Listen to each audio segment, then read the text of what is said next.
com você o Evangelho do dia.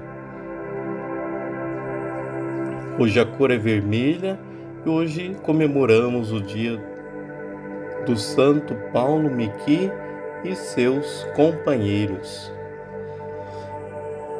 Foi através do trabalho de evangelização que São Francisco Xavier realizou no Japão que os japoneses tomaram conhecimento de quem era Jesus Cristo, do cristianismo, lá no ano 1549, e a semente foi frutificando, e apenas em algumas décadas depois já havia pelo menos 300 mil cristãos no Império do Sol Nascente. Mas se a catequese aqui obteve êxito, não foi somente pelo árduo trabalho e sério e respeitoso dos jesuítas. Aqui no caso no solo japonês, foi também graças à coragem dos catequistas. Parabéns aí aos catequistas, né? Como Paulo Miki e seus companheiros também. Miki nasceu no ano 1564. Ele era filho de pais ricos, foi educado em colégio jesuíta no Japão. E a convivência do colégio logo despertou em Paulo o desejo de se juntar à companhia de Jesus, e assim o fez, tornando-se um eloquente pregador. Ele, porém, então não pôde ser ordenado padre no tempo correto, porque ele não havia ali naquela cidade um bispo, na região de Fusai. Mas isso não impediu de que Paulo Miki continuasse pregando o Evangelho. Posteriormente, ele tornou-se o primeiro sacerdote jesuíta em sua pátria, conquistando então inúmeras conversões com a sua humildade, com a sua paciência. Paciência essa que não era virtude do imperador Toyotomi, Ele era simpatizante do catolicismo, mas de uma hora para outra ele se tornou um feroz opositor. Por causa da conquista da Coreia, o Japão rompeu com a Espanha e, em particular, com o Oriente em geral. Isso motivou uma perseguição contra os cristãos, inclusive alguns missionários franciscanos espanhóis que tinham chegado ao Japão através das Filipinas e sido bem recebidos pelo imperador. Os católicos foram expulsos do país, mas muitos resistiram e decidiram ficar. Só que a represária não demorou. Primeiro que começaram a ser presos os 6 franciscanos que lá ficaram. E logo depois, em seguida, também Paulo Miki, junto com os outros 2 jesuítas e 17 leigos, entre eles catequistas. Os 26 cristãos sofreram terríveis humilhações, torturas no meio pública, Torturas públicas, levados em cortejo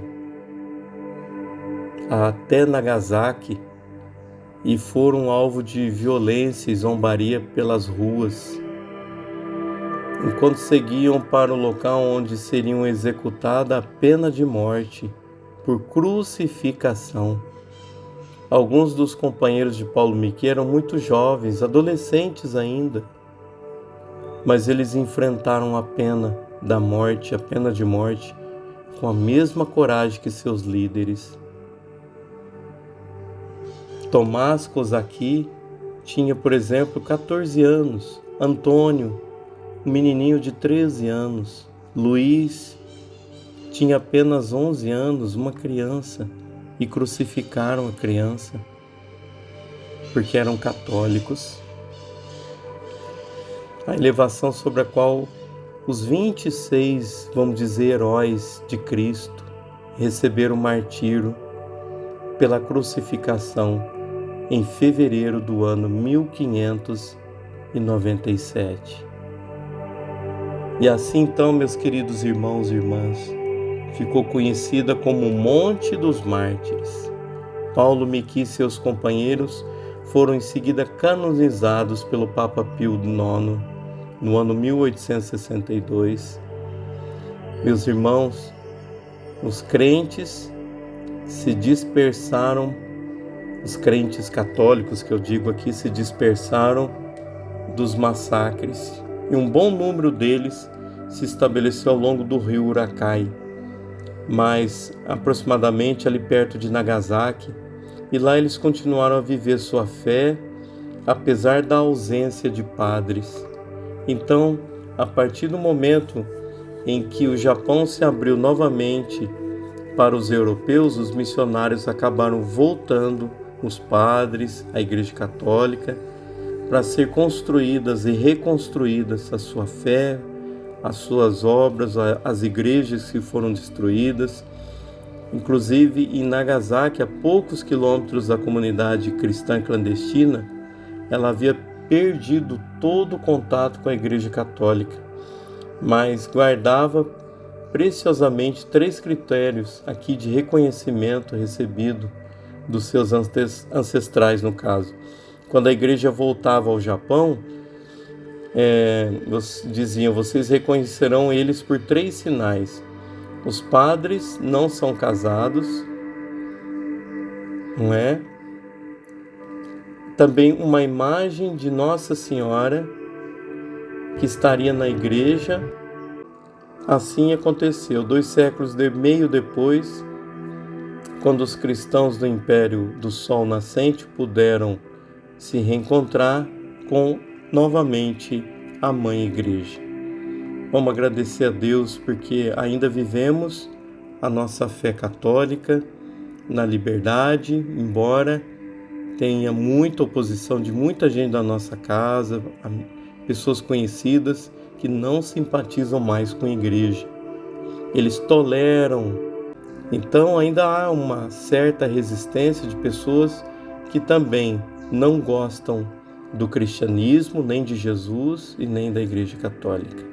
Vamos rezar para que nossa América Latina possa receber sempre as graças de Deus por meio dos poucos que ainda somos, para levar a palavra de Deus àqueles que estão em casa. Bom dia a todos.